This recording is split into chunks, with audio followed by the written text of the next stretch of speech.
In this video, we're covering a skill you've seen before, but again, it's really important, so we're covering again factoring quadratics. So if you've forgotten, you're going to relearn it. If you remember it, then you can just breeze through this video and breeze through the skill check. I remember factoring is breaking down an expression into its component parts. So if I'm factoring like 15, I can break it down into 5 times 3.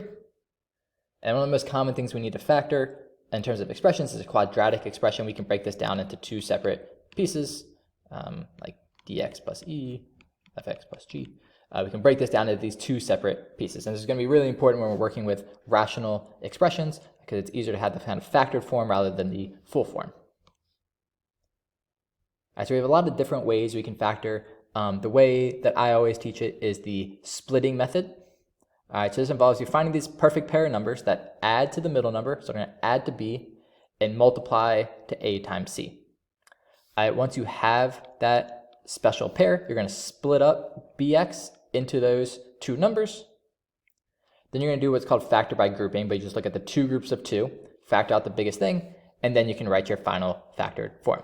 I think this process always doesn't really make sense in a step-by-step process like this, but when we see an example, it makes a little bit more sense. So let's look at an example. We want to factor this quadratic. So this is a, b, and c. So we want to add to give the middle number 10. It's a 10, not a 16. And I'm going to multiply to give, when we take 3 times negative 8, make sure you include your negatives. 3 times negative 8 is negative 24.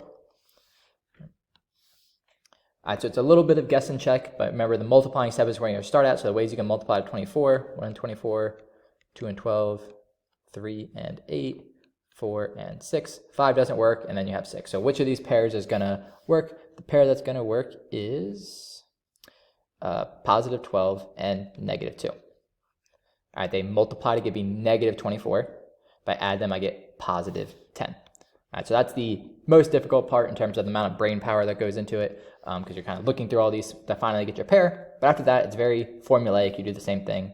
Split the middle term using those 2 numbers. And now you created 4 terms, so now you can have this first grouping, and you have this second grouping. So in the first grouping, what's the biggest thing that 3x squared minus 2x has in common? Well, they both have an x, and there's no number that divides both of these. So the only thing I can pull out of these 2 is an x. That leaves behind 3x minus 2. 12x minus 8, they don't both have an x, so I can't pull out the x, but they're both divisible by 4. So I can pull out the 4, that's going to be 3x minus 2. And your real goal is to get these 2 pieces to be the same, because that's half your answer, 3x minus 2.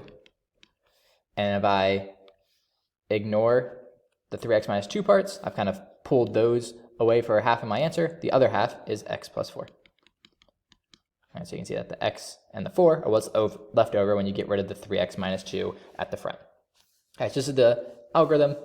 Same thing every single time. The only thing that should take a little bit of effort is just making sure you get those 2 numbers correct. All right, so I'm going to go a little bit faster now. All right, we've seen this a bunch.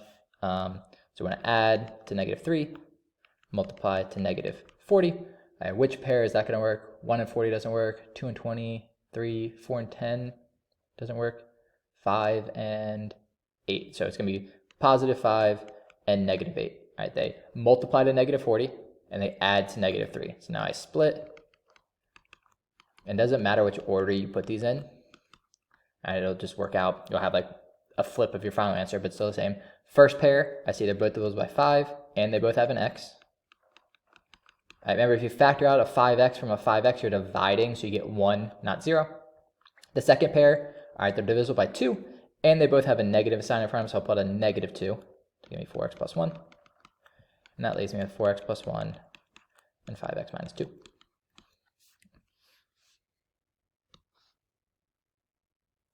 All right, here's one for you to try on your own. Again, same algorithm. Just make sure you're practicing your factoring. Go ahead and factor this one. I'll show the answer in 3, 2, 1. All right, here's what the answer looks like. The pair is negative 18 and 2. If you wrote plus 2 minus 18, your final answer will look basically flipped of this.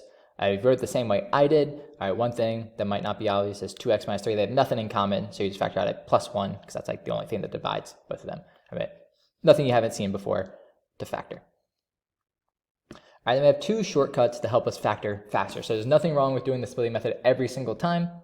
But in general, when you're doing these more complex problems where factoring is only a part of it, if you can save steps, that's going to help you in the long run.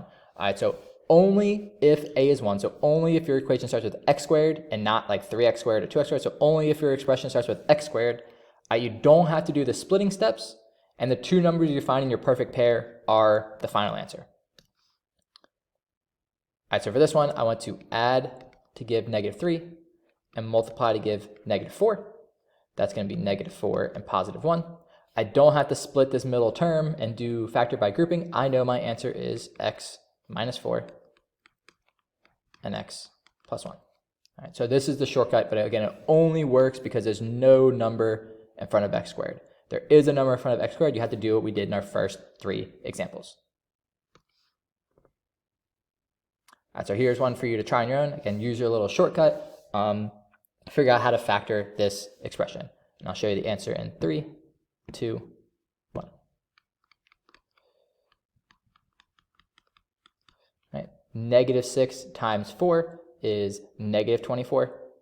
-6 plus 4 is -2. So since there's nothing in front of x squared, I can just use those numbers to go directly to my answer. My second shortcut, which again is not required, but it's going to save you a lot of steps, is if you have the difference of squares, so a perfect square minus a perfect square, it factors as kind of the square roots of both things, one with a minus sign, one with a plus sign. So 9x squared minus 4, I could do this with the splitting method. I just have to do an extra step of writing this as 9x squared plus 0x minus 4. All right, that middle term's missing, so it's got a 0 in front of it because that makes it go away. And you can do the splitting method, everything works fine. But here I recognize 9 is 3 times 3, 4 is 2 times 2, so I can factor this as 3x minus 2 times 3x plus 2. Right, the square root of 9, the square root of 4. Right, so that just saves you a lot of time if you recognize a difference of squares. Now, I already said that. Right, you can put a 0 term in the middle if you don't remember the shortcut and you want to do our normal splitting method. Right, but here's one for you to try on your own. What is the factored form of this? Right, I'll show you the answer in 3, 2, 1. And notice I didn't even pause the video to write my answer because I can just do it in my head. Square root of 25 is 5. Square root of 64 is 8. One has a minus sign, one has a plus sign. In summary, your main tool for factoring is the splitting method. I'm never going to be mad if you do the splitting method for every single problem that you have to factor or break down or something like that. But those shortcuts are really nice because they save you a lot of time. We went through the second half of the video in a quarter of the time as the first half of the video because we're doing those shortcuts. You don't really have to write down very many steps. It doesn't take very long, but make sure you're only doing it when they apply. You can only do the first shortcut method when you have x squared with nothing in front. You can only do the second method when you just have those two terms with a minus sign. If there's a plus sign in the middle, you can't do it. So make sure you're only doing it in the right place, and then without fail, you can always do the splitting method.